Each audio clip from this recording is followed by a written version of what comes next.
So, not the usual action figure set, but mainly due to weather conditions.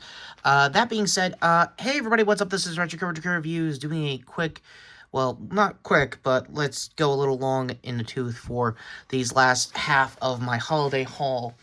This is the Bailey Briggs, Spider-Boy, and the Spider-Man Unlimited from their, I think, modern, retro Spider-Man, card back wave, and the first appearance in the comics, Miles, which I think is the current first in the comics wave, if I'm not mistaken. Um, no, it's the one with Dakin. So with that said, we can do a quick slice comparison with with Dakin real quick. I kind of got used to him without the obvious Wolverine um head sculpt that he had with, so already you can tell a big difference from the body proportions and his body. We're gonna start first before everyone else's because there's not really too much we can say about Peter's Unlimited that hasn't already been said online the last year and a half. So let's get these guys away because I kind of want to fumble with their head sculpts, more specifically Bailey's and Miles is here for a quick sec, so bear with me here. We're switching the set as we go along, and it's been a while since I've had to use the old set to do figure reviews, so sorry so much in advance for that. Again, apologies due to the weather and stuff like that. It's kind of how it was. So, here we go. So, already you can tell off the bat that the photo reel is a little off. Not in person. I can't really tell on the eyes. I can tell I got a little bit of a, well, you can't really see it on cam, but maybe right here on the forehead there, I think there's like a hairline off from the printing they probably did in the factory.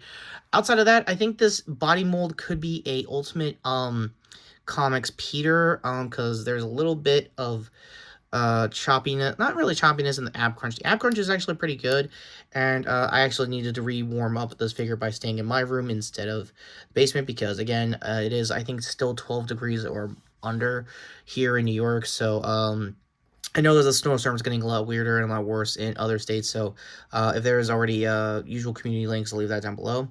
However, back to the figure, the butterfly joint's actually not bad. I want to say it's almost Renew Your Vows kind of coded there. Again, that's I don't really have the first appearance Peter Ultimate figure to bar for bar with.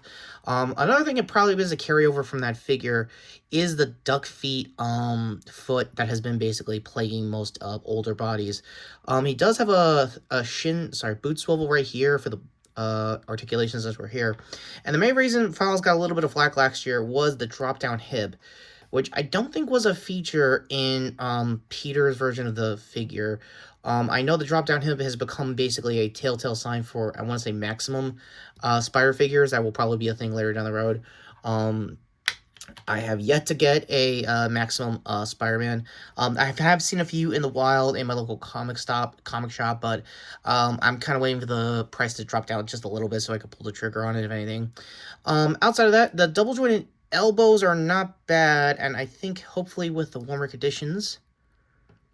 No, it's a little gummy. It's trying to detent, but I think there's gumminess going on in the forearm. So again, that's mainly because of the weather, not really my copy in general.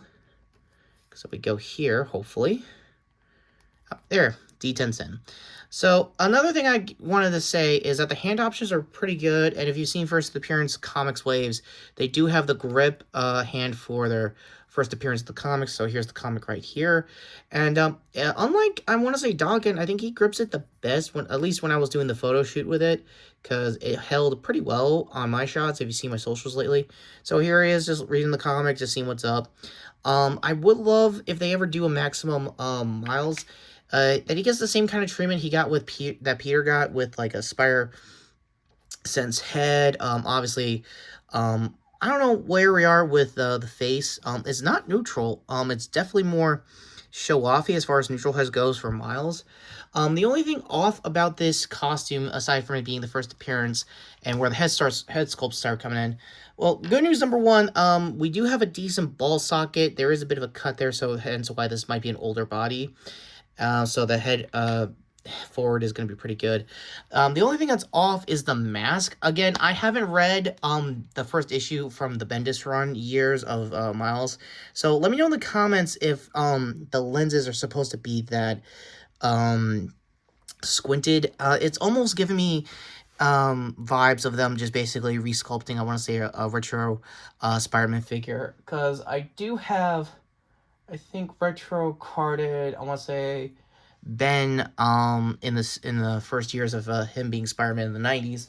And it could be just me, but I think the eyes are a little bit wider on it. Maybe they took Japanese Spider-Man head. Maybe they took Takuya's head. I could be wrong there. Again, let me know what kind of head sculpt they probably had to use. Outside of that, the lines are just fine. There's nothing really wrong with the tempoing. The blends mesh really well for the neckline in general for Miles' suit over the years. And speaking of, I really do love the suit. I mean, I understand this is like I talk about a black character here, but outside of that, it's very iconic for a reason. You can definitely tell that they've had a lot of good variations of Miles' suit over the years, both in and out of 616 side of the comics. Knee joints are surprisingly intact, even when it was fully frozen, and we got a head. Ooh. Well, Robodono fans are probably happy there, because that is a big old boot to the butt right there. And yeah, we already covered the D10s for the drop downs. It's not ratchety, but it's got the legs of like almost, not a pop, but it confirms okay. It's just a little hard to keep it that way. The only real reason why you're doing it is for pretty much not a squat, which was the plan, I guess, originally for this D10, but it's for high kicks and stuff like that, and probably for more exaggerated potions for higher swings, and just making up one on the fly. It's not bad. Again, your mileage may vary, but I think the other real reason they did the D10 is so that you can do the drop down squat a little bit better. So again, your mileage may vary with the figure as usual. So all in all, despite some of the shortcomings, I still say this is a very needed Miles here for the channel. I don't know if I could head swap his sculpt with Into the Spider-Verse Miles, which I would probably use as a substitute head. So this might get an update in the shorts, if anything. So figure one down. Now, take all I said about the head sculpt and everything and apply that to Bailey over here. Oh, also, word of warning, I won't go into everyone's hands. It's basic standard Spider-Man hands for both Bailey and Miles. The only extra feature for Miles was obviously the grip hand for the comics, so we're not going to get too much into that. So let's get them side by side, because I forgot to do comic panel comparisons since I got the computer here. In Bailey's case, we can start with him before we go back to Miles. Not really too much to talk about other than essentially that he has a little bit of an issue with his alt head, both in the neck joint and for the sculpt itself. For some weird reason, I don't know if this was the sculptors or whoever when they were marketing this figure, but I feel like they forgot the underbite, because you could definitely see that in the promotional for his solo run of the comics. The neutral head looks pretty close to his, I think this was his preview head during the Edge of Spider-Verse, so I won't knock that against him. The thing about Miles' whole thing is that character-wise, he's supposed to be like a secret sidekick that Peter had that got erased from the Web of Life and Destiny during like another Spider-Verse event of the comics. And the reason why he's got extra eyes than usual is because he's kind of a half-man spider kind of situation. So, Wiki down below for his full backstory. The only thing that's a little off about Bailey here is that he doesn't have web shooters, I think, canonically, in the comics. Let me know in the comments if you already got it, through training or otherwise. But his training regimen, I think, was Peter and Daredevil, essentially. And I think he has a side character of his own, Spider-Girl, who I think might have been trained by a Daredevil villain also. So again, go to their comics to learn more about that. So again, sculpt-wise is pretty much the same, other than one key feature. I can already tell by the ripples on just the hips alone that this is reuse from the younger Peter Ultimate figure. So there's a couple of things there. Also, no butterfly joints, which is why the big drawback is. However, in Bailey's case, he's fairly a new sculpt despite everything, at least to the channel. He does have no pinless joints whatsoever. The pins are not showing whatsoever, so they are doing pinless tech. The elbows are pretty good as far as articulation goes. Oh, and I think the backpack, I think in kayfabe of the story was so that he could basically subside his man spider stuff. So again, there's probably more about his gadgets in the wiki down below, so keep an eye on that. Double knee should go all the way. Yes. And another boot to the butt. And since you can already tell, there's a bit of a gappage going on here for the boot cut, and a lot of breaking a kayfabe, but not just Miles, sorry, not just in Bailey over here, but for Miles as well. The one big problem, he does not have an ankle rocker for his shoes. So at first, I thought this was reuse from, I want to say, Miles's Into the Spider-Verse shoes, which might explain a lot. But even that had an ankle rocker when I reviewed it back in the day. So again, go to my review for that. Now on to the big thing. At least when I was doing my test photos before the storm showed up, let's just finish up articulation. He does have a waist swivel, both him and Unlimited. Peter has that, which is the big advantage he has compared to Miles, because he has no waist swivel whatsoever. It is just ab cuts, ab crunch all the way down.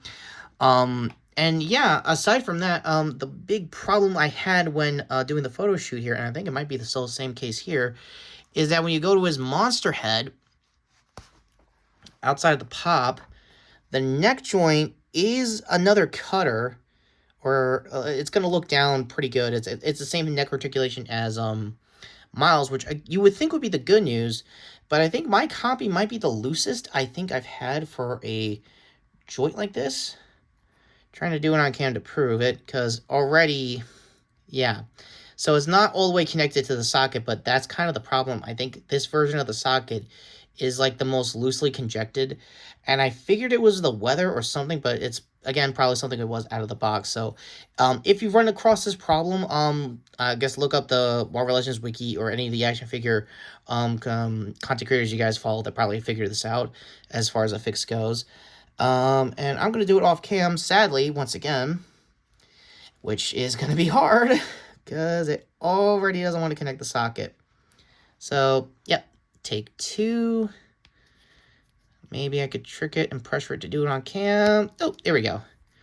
Okay, so that's not entirely off, but already you can tell that this is not the best designed alt head. I'm happy they have alt heads in general as far as these two characters go, but I don't know, I just feel like it should have had its underbite, because it is like that in the comics. So I don't know, maybe they missed something there. Outside of that, no early reviews or score search yet. I want to wrap up with Unlimited. So ultimately, if you're interested into this wave, Bailey could be your skip. If you're not following the comic, I kind of understand. If you're following the comic and you want to give this character something to shoot for, it's okay. As for the alt head, neutrals, where it unfortunately goes, because yeah, it's not up my alley. And the the default head should go in the easiest, which I think you heard from the click was about right. So last up is Unlimited Peter, and much like I said with all the hands throughout all these three figures, we're not going to talk about his the most, because it's the good news packaging wise, you do get both web shooters, both split hands, and in this particular case, both fists are pretty good too. I highly recommend Godzilla Mendoza's review for this figure and just talking about the Unlimited toy line as a whole. Main reason why, and why I'm getting you to the original cells of the show, is because two things. I haven't really talked about this figure since, the show, since my review way back when it was on Netflix pre-Disney Plus. Now post-Disney Plus, it's still a good show. I think the twist ending that was supposed to lead to a potential season 2, which it never got, still kind of stings to this day. The one big glaring issue, I guess almost 20 plus years later, is obviously the head sculpt representation for this suit. You can already tell it doesn't have the shading you're looking into. I think my lighting is the closest thing to trick it. But since you can already tell from the cells, the web patterns for this enhanced, I want to say spacesuit, I think that was the kayfabe for it back in the day. As far as body sculpt goes, I think it's working off of Renew Val's body. It could be a different Spider-Man mold. Please let me know in the comments down below. It's definitely not maximum, because it does not have the detents, like I mentioned earlier, with Miles on the hip joints. Double jointed knees, I think, had the most stiffness when it was in the basement. And already, could we 3 for 3? Yeah, pretty much. But you can already tell that there's a bit of a problem here. His web cape, which is a thing in the show, so that's cool there. It's a little too translucent. There's no lining in the web line, so you might have to stencil and repaint that yourselves. It's glued in. I could be wrong as far as ports go, so it's not really impeding anything like you saw earlier. The butterfly joints are going in tandem, so it's not really going to lose much. And unlike the other two figures, no alt head for Peter, which would be cool because I really liked his Peter designs in the show, which is probably one of the only times we're probably going to get this figure. So I guess Hasbro missed the boat there. And I'm also going to call it here. There's no way they're going to be doing a maximum version of this character, or at least this version of Peter's suit. So look, to put it nicely, they're going to probably clear through most of the big top 5 before they get to this, like 5, maybe 10 years down the road. So that's kind of where it is. So outside of that, the boot cut thankfully does hide a lot of the gappage that this boot cut was normally known for the skulls back in the day. The raised pattern, I don't think was a thing in the show. They might have exaggerated. I guess pseudo space web shooters are not bad. I think in Mendoza's video, he kind of had a bit of a problem. Something might have broke along the way, so that's why I kind of want to double check. It is a floater, so you could technically, let me try with the hand here real quick. If it is a floating piece, that means it's probably going to come out of the wrist pretty easily if you want to take it off for some sort of shot. Or there wasn't really a lot of memes for the show, surprisingly. So unless there's fans out there that made memes over the years, let me know in the comments. And there we go. Yeah, so it is a floater piece, which means it's probably going to overlay pretty quickly. It's going to be a little hard to get it back on the wrist, which means it's probably going to need the hand or whatever hands you're going to be using to trick it back in. Oops, sorry. We're already getting my camera hot. We're going to finish this up. And, yeah, other than that, there is decent dynamic poses you could do. Again, this is an older, I guess, Renew Your Vows era body, so there is still decent shots you could do with it.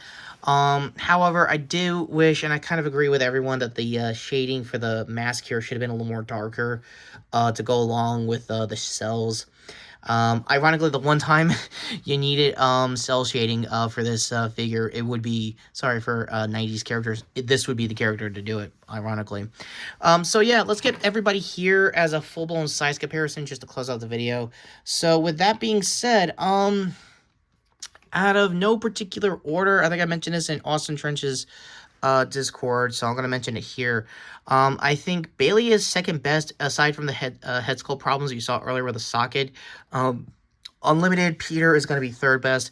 Also, I'm going to try to get him back into editorial kayfabe for Brand New Day, because I think currently in the comics, Peter, ironically, is also out in space, so it's a good suit to bounce off of. And yes, I do need a modern day Peter suit to go off of with more and more when more Brand New Day news drops, and obviously when the trailer drops as well. And the best out of them all, despite the limitations, is Miles. Again, it could be how I feel about the first comics wave. It's a good representation where everyone was starting out of the comments. And honestly, the neutral head Miles is the best they've got for a while. It's got the art style of Bendis era Miles down to a T. Not so much on the hair as Tom obviously goes on in the comments. And yeah, the only default I said about, and the reason why Bailey is second best is that underbite. If it wasn't for that, he'd probably tie with Miles in the score. So that being said, we got a 7 out of 10 for Bailey. We got a 6 out of 10, unfortunately, for Spider-Man Unlimited, and a big old 9 out of 10 over there for Miles, despite the limitations he has with the waist joint. Again, if it was a waist swivel like the rest of the other figures in this triple pack review, they actually would have cleared a decent 9.5 out of 10 on my high 9s. So with that being said, what is your favorite figure from this lineup? Have you picked any of them up? Please let me know in the comments down below. How much of the original Spider-Man Unlimited show you remember, or did you binge it on Disney Plus with your kids? Please let me know in the comments down below. How much of Bailey do you know about in the comments? And speaking of which, go to Bailey over there for the end cards for my previous video, which was obviously talking about the 28 Days Later franchise. as well as a Nerf review that I might have also done with a Brute, if that's already out by this week. Yeah, go to Miles over there for the shorts for probably going to be my next Critical Role short for Campaign 4, and if nothing comes out this weekend, I might finally get around to do a wrap-up of my overall thoughts so far of the Soldier's Chamber going into now the Seeker's Table as far as that campaign goes. Go to, obviously, Unlimited over here to sub to the channel, hit the phone notification bell down below. High point this video if you are a mobile subscriber, and with that all being said, I am Retrokid Reviews saying, yeah, these are not bad figures. I just wished, at the very least, Peter got an alt head. That actually would have saved the figure. Just saying, Hasbro.